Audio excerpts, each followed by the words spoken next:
Today we have a section called Why Transformations, and really this is an introduction to a bunch of sections that talk about moving some figures around. And if you think about what the word transformations means, it really means to change something. Something is transformed, it changes into something else. Okay, so we're looking at this first figure. You have 4 arrows on your paper, and what I want you to think is that this arrow right here, this is the original arrow that we're going to start out with, and we're going to transform it into these other 3. Alright, and it's really not changing the size of it, which we're going to talk about a little later, but it's just changing the position in which it is in. Alright, so let's look at, we're always going to start at this one. Let's look at how would we transform this arrow to be over here on the paper. And if we look at those two, they're both pointing in the same direction. So we're not changing the orientation of the arrows. Alright, orientation really means, you know, which way is the shape facing, or in this case, which way is it pointing. So it really is pointing the same way.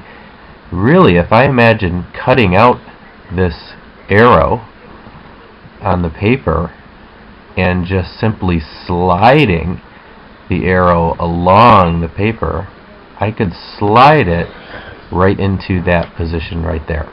Okay, so the first type of transformation that I want you to put down here is simply a slide.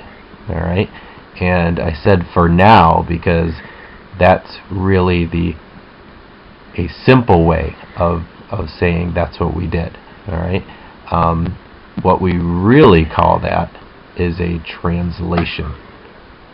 Alright, so I'm just going to go ahead and put that word down there as well, because we're going to really use that word from now on. So to go from this arrow over to this one, really I could just slide this arrow right along here and it'd match up right on top of this one. Okay, so that's one type of transformation that we're going to talk about over the next week and a half or so, is a translation.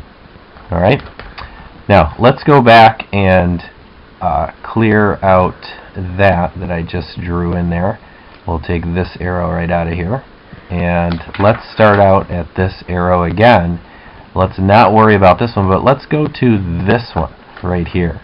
Okay, and as you can see, this going from this arrow down to this arrow, that definitely would change the orientation. It's pointing a different way.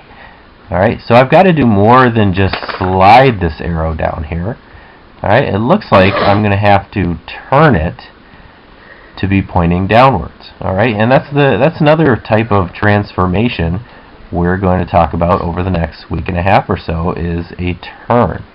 Okay, now in mathematical terms, we're not going to call it a turn. We're going to call it a rotation. Okay, and when you rotate things, you can rotate them a certain number of degrees, and you can rotate them clockwise, or you can rotate them counterclockwise. And that's another thing that we're going to get into over the next week and a half or so. Alright, so let's not worry about this one. Let's worry about this one way down at the end here. Now, if I start out with this arrow again, you can see it's definitely changed the orientation of this arrow. But to get this one, I could do something a little different. I could rotate it. I could rotate it all the way around 180 degrees. Alright? But I could also do something. What if I imagine that this arrow, this original one here on the left, was really sitting right there. Okay, so I just took this arrow and I put it right there. Alright, and if I could take a line and put it right down the middle of those two, it almost looks like I've taken a mirror and set it right on this piece of paper, and you're looking at a reflection of this arrow, this red arrow that I just drew in here.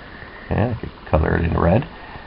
Alright, it almost looks like I took a mirror and set it right on this line, and it reflected it over that line, and that's the arrow that I get. Alright, it's pointing in the complete opposite direction. It's the same size, but it's pointing the other way, pointing 180 degrees the other way. Alright, so for number 3 down here, I'm going to put, well, the other one we're going to talk a lot about is just simply a flip.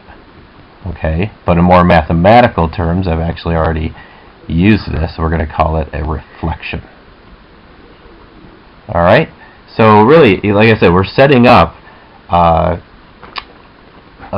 good amount of our work that's coming up here, and we're going to be doing a lot with slides or translations, turn or a rotation, or a flip, which is a reflection. And we're going to do these just on their own, like little pictures like this, and we're also going to put them on the coordinate plane, which is a much more mathematical way of doing these, and much more I think precise way, because you have actual coordinates to deal with. So we're going to do them a couple different ways. Let me turn one thing on here though that you have on your paper. You have this idea of an isometry. Alright, and I even put the definition down here. It says any distance preserving transformation.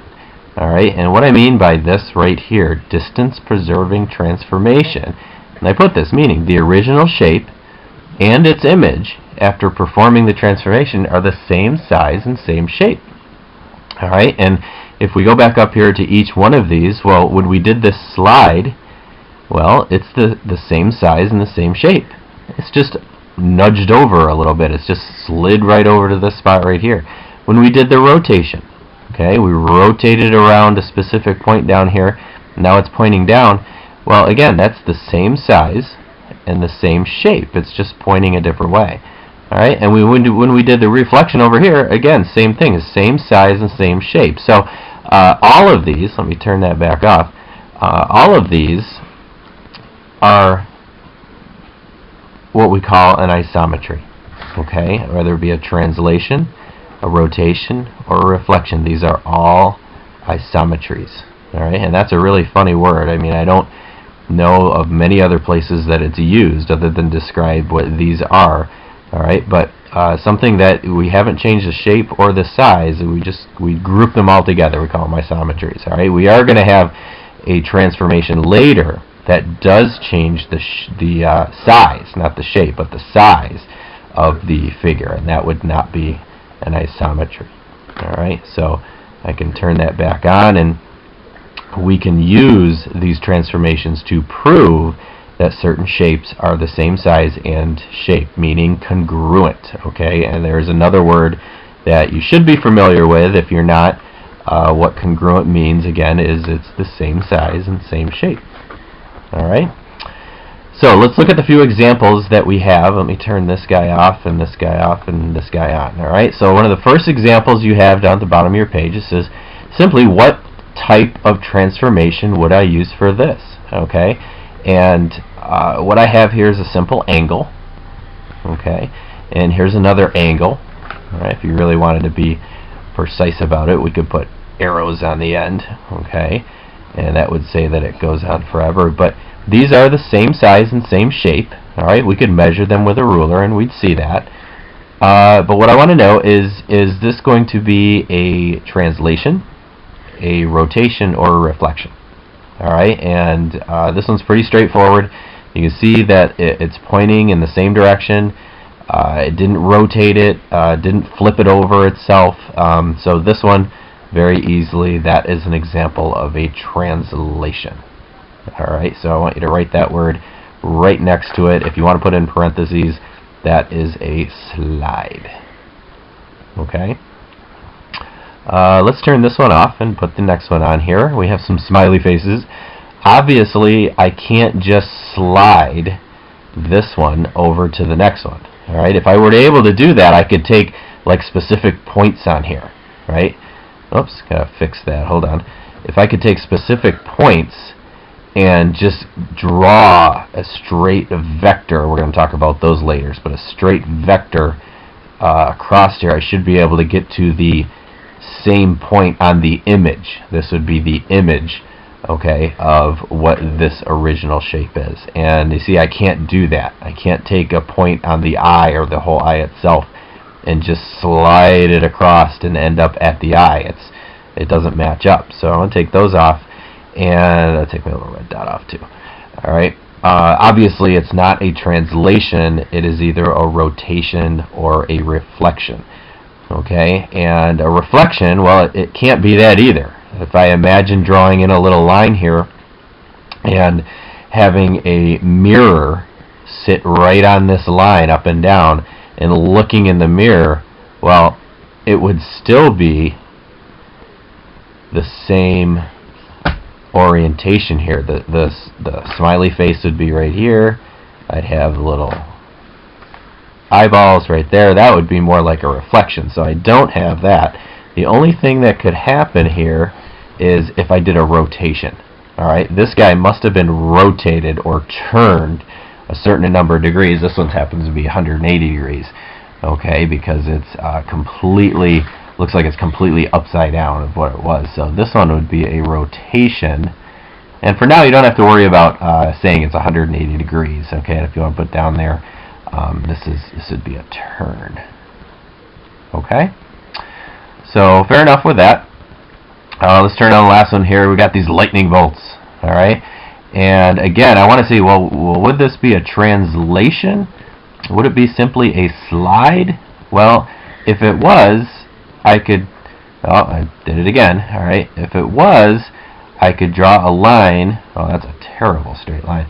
I could draw a line straight across, which, oh, look, I can do it with that one. However, if it was a translation, then this same length right here, I could draw off of another point, like this one down here. If I draw that same length, well, that would be over here, and we see it doesn't match up to any point on here. So it's definitely not a translation. It's not a slide. So let me take those off of there. If it were a reflection, I'm sorry, if it was a rotation, then we'd have a different orientation to this lightning bolt. Right? If you start spinning this lightning bolt around, I just don't see a rotation that could end up in that orientation of that lightning bolt. What I think we have here, and if you draw yourself a line right down the middle of these, okay, and imagine again that mirror sitting right here. Okay, here's my imaginary little mirror there. Alright, and we're looking in that mirror. That looks like it has been flipped. And if it flips over, there's going to be your result here. So this is the original, and then this is what we call the image. Alright, after a reflection. So this one would definitely be a reflection, otherwise known as a flip. And those are the different transformations that we're going to be talking about. Alright, so when you come in tomorrow, you'll have some examples such as this, where I'll ask you, what kind of transformation has taken place, and maybe name some specific points on those transformations, and that's really about it. So if you need to watch this again, it wasn't too long tonight. If you want to watch it again, go ahead, and we'll see you tomorrow.